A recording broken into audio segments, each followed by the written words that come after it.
Welcome to the Dare to Share Challenge. I'm so excited to have you back with us. And if you're new here, welcome along. If you're wondering what you've stumbled across, this is the Dare to Share Challenge. This is where nothing is held back. Nothing is off the table. Anything and everything could be shared in this next 20 minutes or so. Why? So that you start seeing the human behind the perception.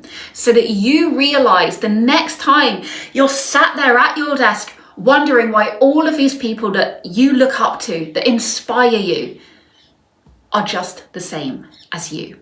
It's just that they don't generally share the things going on behind the scenes until now. So that being said, let's welcome our guest for today, the beautiful Nikki Brunton. Hi, Nikki. Hi, thanks for having me.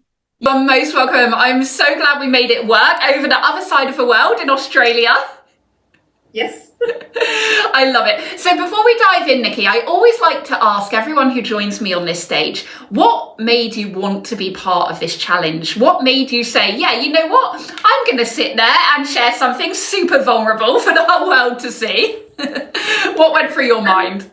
Yeah, so I've just had a rebranding of my business, and sharing my authentic story is actually a part of my new branding.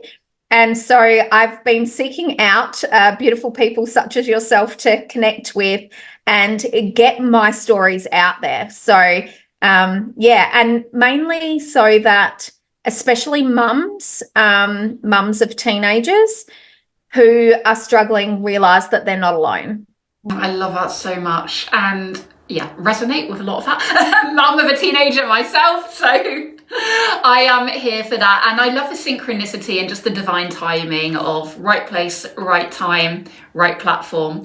So shall we dive into the challenge? Let's do it. Let's do it. So for you guys watching, what's going to happen is I'm going to ask Nikki just a couple of, on the surface of it, very simple questions. But the whole point of this challenge is that the speakers and the guests who join me stretch their own level of vulnerability. They get a little bit more uncomfortable than they would normally get. Why? So that they go first. They show the way. They lead by example, and they show you that there is nothing to be afraid of. And there is power in our vulnerability, because we are all humans experiencing, navigating, and growing through the same things. So Nikki, there is something that we do need to discuss before we ask the big questions, and that's which level of vulnerability you're going to be sharing with us today. So we have two levels to choose from. Neither is a get out clause, but we have the stretchy level, which is, it's your story. It's your hero's journey. It's the things that you've overcome, got to the other side, learned the lessons, and now you're able to really help others through those mountains that you've turned into your movement. Or we have the extreme level, which is not always possible to share, by the way, but it's something that you're navigating, experiencing, growing through in real time right now. Where do you want to take us today, Nikki? Well, I love being messy in the middle, so let's go extreme. I love it. We love a messy middle. Okay, so let's dive in with question one. And that question is, what does being a real and a raw leader mean to you, Nikki? And we're not just talking about in business. We're talking about the woman, the human, the individual who is living an everyday life, just as we all are, right? But that realness and that rawness, how does that look to you? What does that mean to you? How does that impact you on a day-to-day basis? Yeah, so really good question. I think for me, where it shows up the most, obviously, is being a parent. And if you can't be authentically yourself in every way, shape, or form, and it's hard with society the way it is today, then you end up modeling to your children the way you don't want them to be. So being real and raw, for me, has got to be the foundational structure of being a good enough parent. I say good enough because there's no such thing as perfect. So I think that that's my biggest thing, especially being, I'm a boy mum and a girl mum. And although most of my struggles are with my boy, I understand that if I don't show up as real and raw myself, then I'm not giving my daughters specifically to show up that way. And I want them to be able to show up that way. So, yeah, I think that that's probably where it lies for me. I love that so much. And what's really landing for me, and I would love to hear from you guys in the comments what lands for you from that, but how when I was growing up, it was a very different model, right? It was, do as I say, not as I do. So, so it was very much like, it doesn't matter what I do, it's just what I tell you to do. But now it's like we're shifting into this new paradigm, especially around parenthood, of we have to lead by example. We can't expect of others what we don't practice ourselves. And I love the power behind that message. So, so strong. Yeah, absolutely. And I think it's the only way we can give our kids permission to be themselves is if we are ourselves. Yes, absolutely. I love it. Okay, let's go into the big question, because I know this is probably just going to lead us there anyway. So for you guys watching, I never know what any of the speakers are going to share with us. I'm equally as eager and excited as you are, waiting to hear what they're going to share. The only thing I ask them is that they make it a little bit stretchier than they would normally go, that they stretch their own level of comfortability so that you see they're human, so that you realize you are not alone in whatever it is that you're navigating behind the scenes. So Nikki, the big question today is, what are you willing to dare to share with us all? What am I willing to dare to share with you all? Well, I share most of my stories, so there is not a lot that the world doesn't know about me, to be honest. But the thing that I am currently navigating and I am seriously messy in the middle with is that my 17-year-old son has been incarcerated 3 times in the last 12 months and has a methamphetamine addiction. And the bit that we survived a couple of domestic violence situations, and that turned into me being this mum that allowed my son to do pretty much whatever he wanted after we left, because I felt guilty about what I felt I had allowed to happen to him. I am working on that, and I know that it's not my fault. However, I also believe that we are the leaders of our own lives, and there were things that I could have done to change that. So that bit is not the bit that I'm messy in the middle with. I'm very good with that bit. But the bit that I struggle with still is the mum guilt. And I struggle with that even with my 11-year-old daughter, who actually wasn't a part of these domestic violence relationships, because the mum guilt is ingrained in me, and it's almost like I feel unworthy because of the way I parented my children when they were little. And so now I feel like I have to give them everything they want to make up for that. Wow, yeah. So in that, and I say my 11-year-old is my angel. She's my easy child. We're starting to see some not so easy patterns with her. And again, some of that is my own undoing, because I've gone into that mum guilt and have given her things that I probably wouldn't otherwise, free time on screens. And I've been a big advocate for no screens previously in another realm of my business. So, doing things like that. And with my son, I continue to allow him to jump over the boundaries and actually treat me like, I'm going to swear, like absolute shit, because I still feel so guilty. So, yeah, it's really fucking hard, to be honest. I resonate so much with this, and it's very similar backgrounds. I've obviously been in domestic abusive relationship. I have a just 18-year-old daughter now who's just gone backpacking, but she's had her struggles, and I think when we come out of those relationships, and for you guys watching, whether you've been in an abusive relationship or not, I think it's really extracting the lesson of we all carry trauma from our past, whether it's being bullied as a child to having overbearing parents or having the opposite parents, right, who just let you do anything. We all have our things that we bring into adulthood and parenthood especially.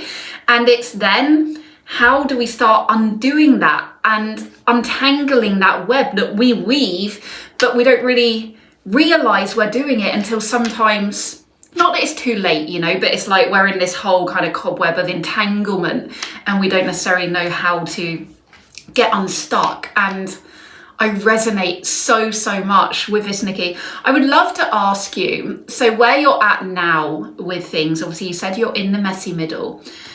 What does navigating this look like to you in this very moment? What are some things that you're doing to help yourself, to obviously help your son, and to kind of work through this into your next level? Yeah, so it's been a long journey. So I'm probably 4 years into navigating this, especially drugs. So we're about 4 years in.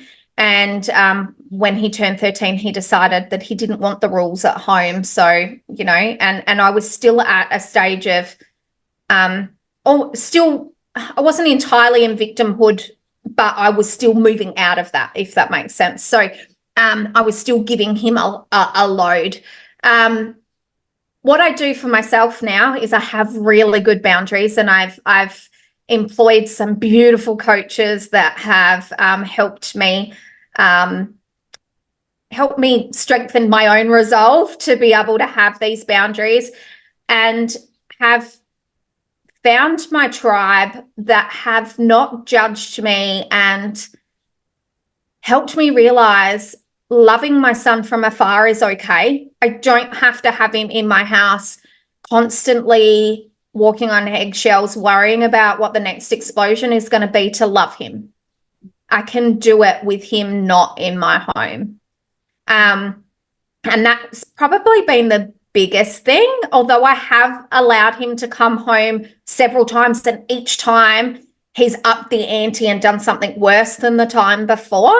And this last time he stole my $60,000 brand new 4-wheel drive and took drugs and rode it off and nearly killed himself. And that was after me not allowing him to come home for nearly 18 months. So I let him come home, and it wasn't even 10 days in and that happened. So I've come to the conclusion, or not just the conclusion, but with help of other people. And actually his youth justice worker said it to me straight, and it really hit me like a ton of bricks, was that my son will always see me as a victim because, as unfortunate as it is, I couldn't keep him safe when he was little. So he will always look at me that way. And so no matter what I do, his behavior towards me is probably not going to change until he's well into adulthood and realizing the consequences of his own actions. So it's about protecting myself and my daughter. I think I say this in my head sometimes, if I didn't have my 11-year-old daughter here, it would probably be different. I would probably continue to let him come back, to be absolutely honest, because he is my baby boy. But because I've got my 11-year-old daughter to think about and to think about her life, she is literally the reason why I am able to think about the boundaries I need to put in place to keep her safe. Yeah. Which in turn keeps me safe. Yeah. So, and then beyond that, I guess, obviously personal development, having coaches, but I've learned to love things that I love in my life again. So getting creative. I go to a pole studio and do pole dancing and lyra, and I work with other young kids who are very similar to my son, and I absolutely love that. So, all of these things, and just being grateful for my life. Whereas 5 years ago, I was looking at all the things I was doing wrong.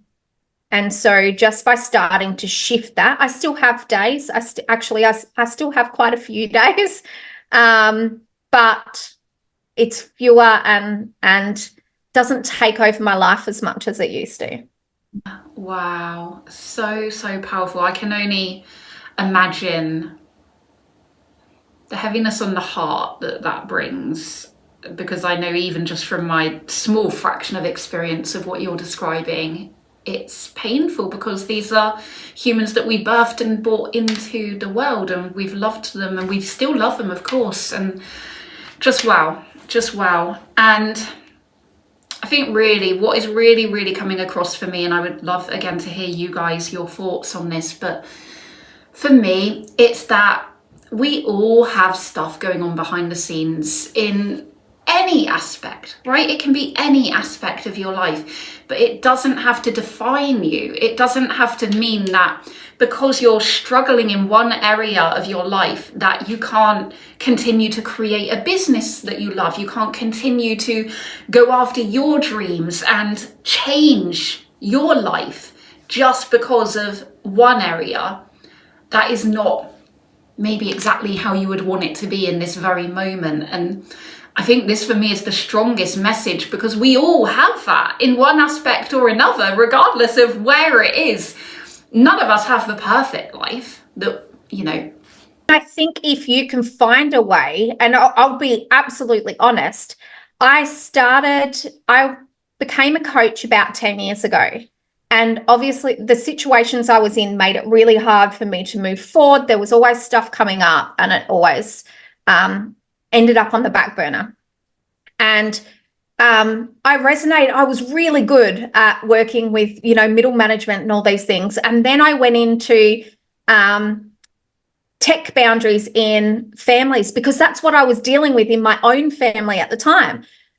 And then I went into helping families around suicide crisis and self-harming, because that's what I was dealing with in my family at the time.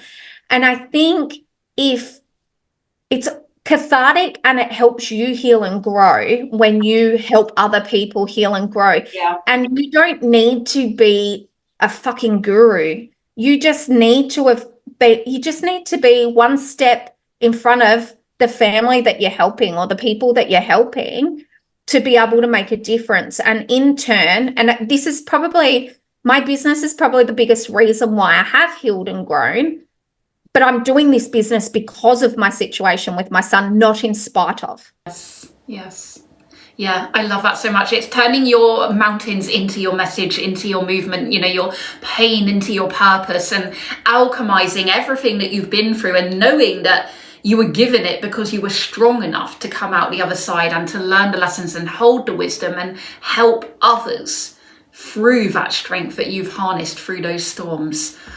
Wow, Nikki, this is so powerful, so heart-wrenching, but also heartwarming at the same time, right? It's not sitting here in victimhood. It's saying, this is reality, this is the situation, and regardless, I can continue to move forwards. I can continue to grow and to evolve and to adapt and adjust and create the life that you desire. It's so amazing, Nikki. Nikki, can you please tell everyone where they can find you and how they can get into your incredible world? Absolutely. So I am the patchwork parent. And the reason I am the patchwork parent is because I'm literally stitching parenting together one day at a time. So I can be found at the Patchwork Parent, Facebook, Instagram, TikTok, all the socials. And very soon I will be launching my own podcast, which will be the Chill Out Lounge. But yeah, that'll all be on my socials too. Amazing. I love it so much, Nikki, the patchwork parent. I love that. I really love that. You guys, all of the links will be below in the show notes. If you're listening to this whilst you're doing other things, don't worry, you can come back, click on those at any point, go and get in Nikki's world. Whether you're a parent or you have friends or family who are parents and you want to just be able to have more insight and help them, whether you just have your own mountains that you are trying to figure out how to turn into your message and your movement. So much goodness in this share. Nikki, thank you so much for joining me on the Dead Share Challenge, for showcasing your own real and raw leadership, and most importantly, your vulnerability, your authenticity, and your human behind the perception. And for you guys watching, I will see you all soon. Bye for now.